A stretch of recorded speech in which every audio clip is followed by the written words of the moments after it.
Hello guys and स्वागत है आपका एक नए वीडियो में। इस वीडियो में हम थोड़ा अपने मार्केट के बारे में चर्चा करेंगे, स्पेशली निफ्टी के बारे में कि हमारे आने वाले टाइम जो फेस्टिवल सीज़न आने वाला है एंड आने वाले ईयर का आउटकम क्या हो सकता है, तो इसके बारे में हम थोड़ा डिटेल में चर्चा करेंगे। इंट्राडे के हिसाब से मैं तो अभी और उतने हिसाब से ट्रेड करता नहीं हूँ। लॉजिकली स्पीकिंग ये सी जब से आया है उसके बाद से आपको दिख रहा होगा ऐसी बड़ी बड़ी कैंडल बन रही है जो कि इंट्राडे बेसिस में नहीं बन रही है। ये आफ्टर मार्केट जो सी आया है उस हिसाब से बन रहा है। तो इंट्राडे में बेसिस में अगर हम स्कैल्पिंग वगैरह कर रहे हैं तो फिर बहुत अच्छा प्रॉफिट बन रहा है। अदरवाइज़ पोजिशनली ये आपको उतना अच्छा नहीं आपको रिटर्न देगा, क्योंकि कभी भी कुछ भी हो रहा है, अगले दिन ये गिर रहा है फिर उठ रहा है। तो फिर इसने जो है ट्रेडर्स को बहुत परेशान किया है सी का। तो आने वाले टाइम पे देखेंगे, बट इन्वेस्टिंग के हिसाब से मुझे लगता है कि सबसे सूटेबल टाइम जो है वो अभी है। इस वीडियो को जो है आप अपने वॉच लिस्ट में रख दीजिएगा। आने वाले 1-2 साल में ये वीडियो वापस से देखना इसी पॉइंट ऑफ टाइम से जो 24,300 है। रफली स्पीकिंग 24,000 पे अभी मार्केट है। आने वाले टाइम पे ये इधर उधर जिगजैग कर सकता है। इवन मैं ऐसा भी सोच रहा हूँ कि 23,000 भी आ सकता है, 600 आ सकता है, या 24,600, ये 1000 पॉइंट के बीच में आ सकता है, क्योंकि आने वाले टाइम पे कुछ भी हो सकता है। एनीवेज अभी मार्केट का जो स्ट्रक्चर है टेक्निकली स्पीकिंग, तो ये थोड़ा काइंड ऑफ एम बन रहा है। अभी क्या हो रहा है ना, एज पर टेक्निकल बेसिस में ये जो पॉइंट है ये डिफेंड करना चाहिए बायर्स का। ठीक है, अभी ये सी एस अगर नहीं होता तो this is a perfect time two by. अभी बाई करके कहाँ तक जा सकता है, ये जितने भी रेजिस्टेंस पॉइंट है ना ये इसने बना के रखा है, ये इसको फिर टेस्ट करने के लिए जा रहा है, क्योंकि ये काइंड ऑफ डब्लू बन रहा है अगर आपको दिख रहा होगा। तो ये टेक्निकल अभी तो चल नहीं रहे हैं जब से सी आया है। तो एनीवेज देखते हैं आने वाले टाइम पे क्या होगा। तो ये अगर इस लो को निकालता है, दैट इज़ 24,000, इसने क्या किया ना, स्मार्टली इस गैप को फिल किया है। एंड गैप को फिल करके अगर ये नीचे चले जाता है, देन ये गैप फिल करके नीचे आने के लिए आया है। बट ये क्या करता है ना कि गैप फिल करके ऊपर जाने की कोशिश कर रहा है। दैट मीन्स ये इसने गैप फिल कर दिया, यहाँ पर जितने भी पेंडिंग ऑर्डर थे तो वो फील हो गए। अभी अगर मैं आपको और अच्छे से एक्सप्लेन करूँ कि मान के चलिए, मैं एकदम लेमन लैंग्वेज में बता रहा हूँ, मान के चलिए ये गैप अब जिसका मिस हो गया ना, ये वाली रैली जिसकी मिस हो गई है, उसको मार्केट ने ना सेकंड चांस दिया है यहाँ से कि अब जो है इस हाई के ऊपर भी हम जो है ना एक टारगेट प्लान कर रहे हैं। तो ये ऐसा होता है, जो पेंडिंग ऑर्डर लेते हैं ये वगैरह वगैरह जो भी बोलते हैं, तो इसको मैंने आपको एकदम हिंदी में समझाया। एनीवेज वीडियो स्टार्ट करने से पहले मैं आपको एक ही बात बताना चाहता हूँ कि मैं सेबी रजिस्टर्ड एनालिस्ट एडवाइज़र नहीं हूँ। तो कोई भी ट्रेड प्लान करने से पहले आप अपने फाइनेंशियल एडवाइज़र से ज़रूर डिस्कस कर लेना। मैं आपको क्यों बता रहा हूँ कि अभी ये सबसे बेस्ट टाइम है।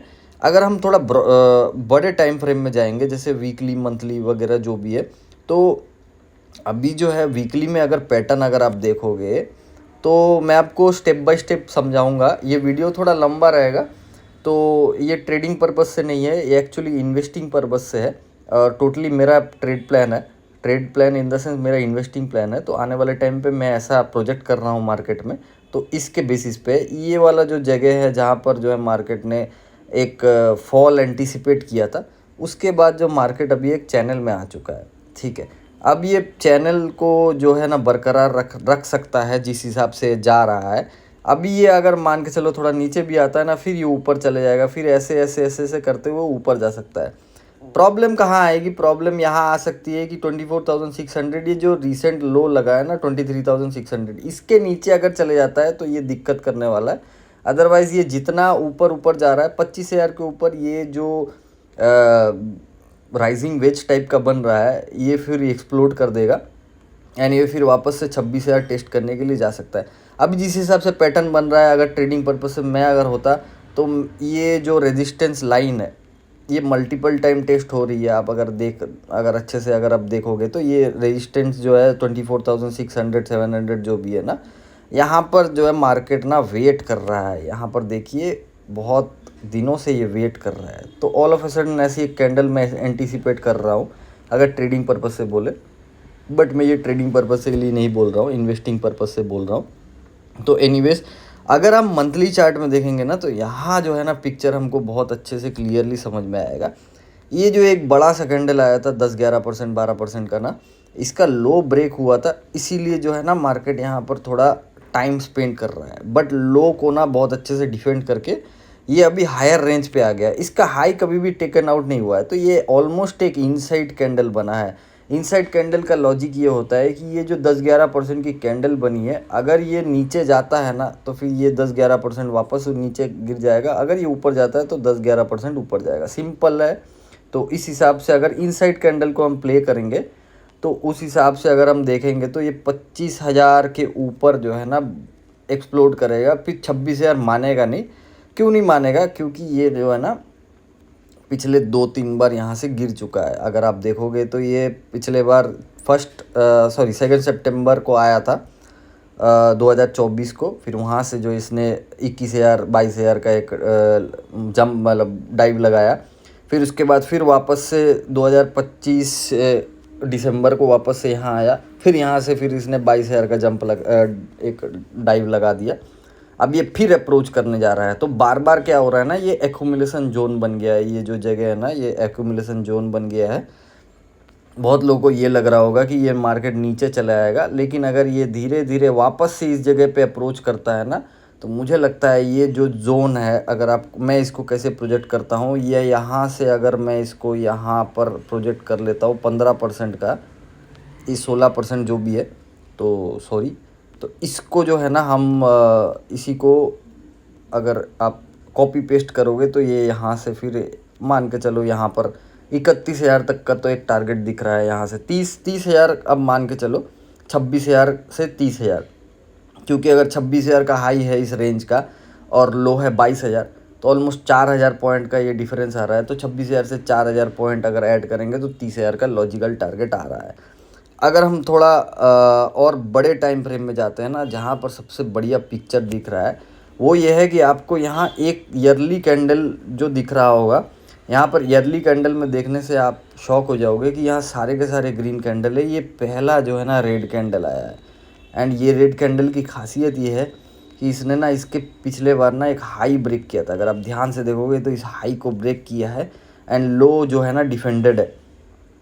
तो एस पर अगर मैं आपको एक स्ट्रेटेजी बताऊँ जिस हिसाब से मैं ट्रेड करता था, उस स्ट्रेटेजी के हिसाब से जो है जब भी कोई भी कंटिन्यूस कलर की कैंडल बनती है, उसके ऑपोजिट कलर का कैंडल अगर बनता है ना, तो इसके नीचे स्टॉप लॉस रखना स्टार्ट कर देते हैं, जिस भी ट्रेंड का हो। जैसे मान लो ये बाइंग ट्रेंड है, इसके नीचे एसएल लग गया, इसका हाई टूटने का वेट कर रहे हैं। जैसे ही हाई ब्रेक होगा, मिनिमम इस जो प्रीवियस ट्रेंड था उसका 50% तो चलना चाहिए। जैसे मान के चलिए 100 पॉइंट चला है, तो यहाँ 50 पॉइंट तो मिनिमम चलना ही चाहिए।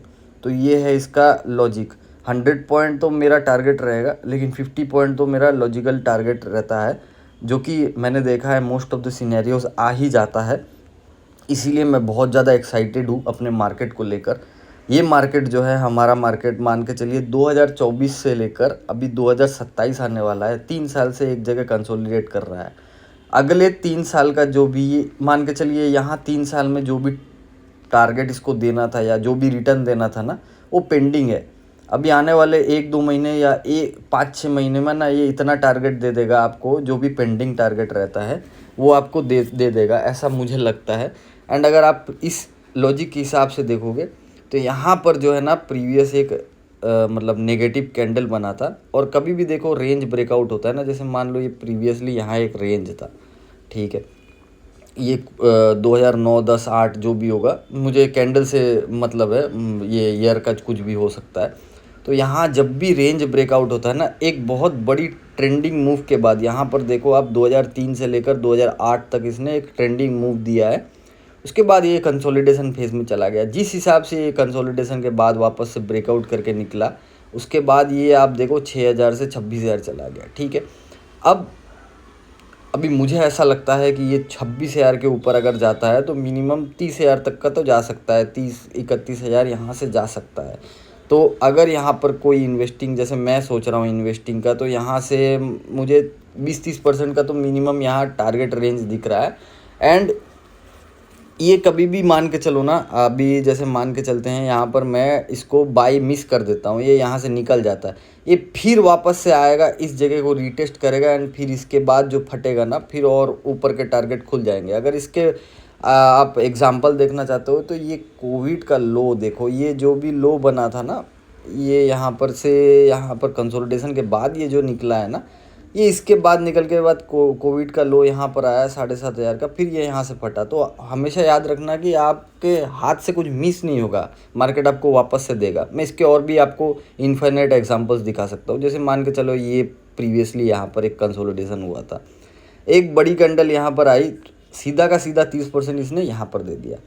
सबसे इंटरेस्टिंग बात मुझे जो यहाँ पर लग रही है, अगर आप यहाँ पर मान देखोगे कि जिस हिसाब से ये मार्केट चल रहा है, ठीक है, अगर मैं इसका मंथली चार्ट पे आऊँगा तो मंथली चार्ट में आपको क्लियरली दिख रहा होगा कि यहाँ पर एक कोविड का ये जो फॉल आया था ना, ये जब कोविड का क्रैश टाइप का आया था, 20-30% गिर गया था, तो यहाँ से इसने जो है ना एक स्ट्रेच लगाया।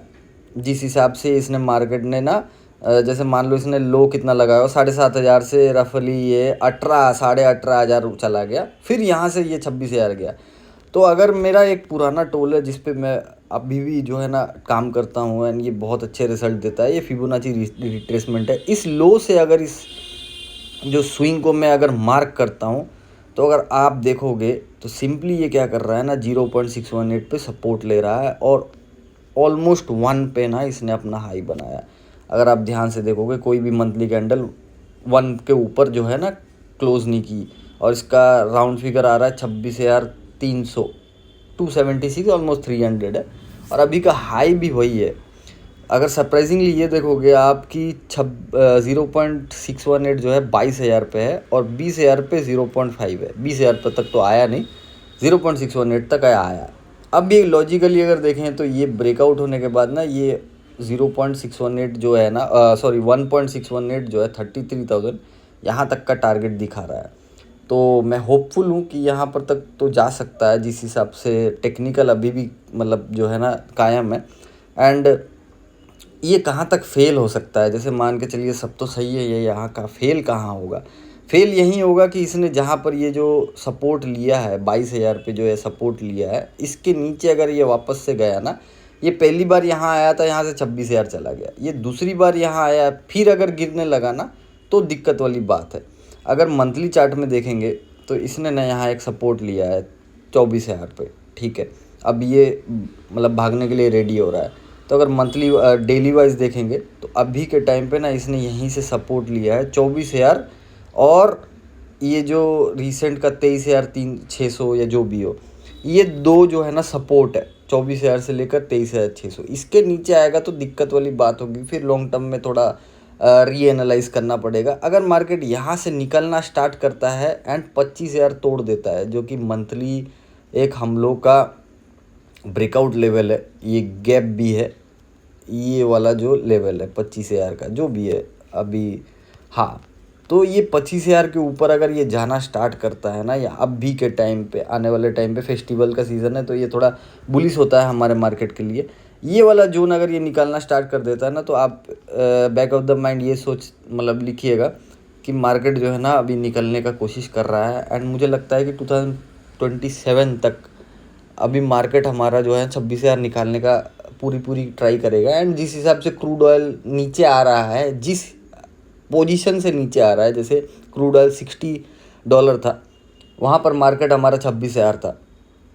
अगर लॉजिकली देखें तो अभी मार्केट वापस से 26,000 जा रहा है एंड क्रूड ऑयल फिर $100 आ चुका है। क्रूड ऑयल अगर 100 से 60 आता है, $60 या $70 भी आता है, मुझे लगता है कि मार्केट जो है ना 26,000 से लेकर 30,000 जा सकता है, इतना तो पोटेंशियल है। क्योंकि आउट परफॉर्म नहीं किया है, यूएस मार्केट आउट परफॉर्म कर रहे हैं, लेकिन हमारा इंडियन मार्केट जो है ना अंडर परफॉर्म कर रहा है एंड बहुत सारे स्टॉक जो है 50-60% डाउन है।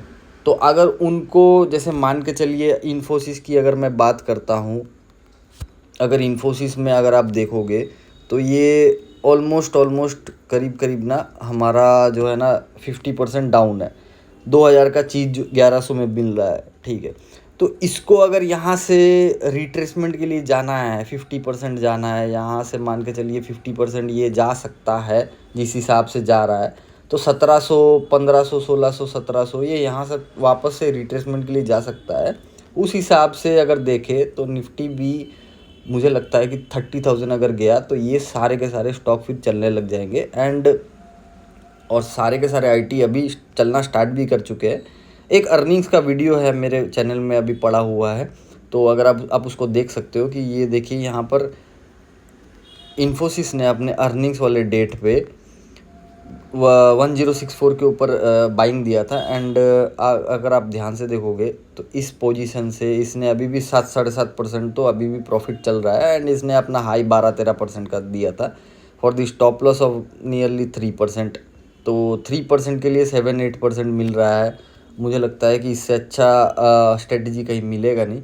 तो एनीवेज आशा करता हूँ आपको ये वीडियो अच्छा लगा होगा। अगर वीडियो से आपको कुछ भी सीखने का मौका मिला होगा तो आप लाइक शेयर सब्सक्राइब कर दीजिएगा।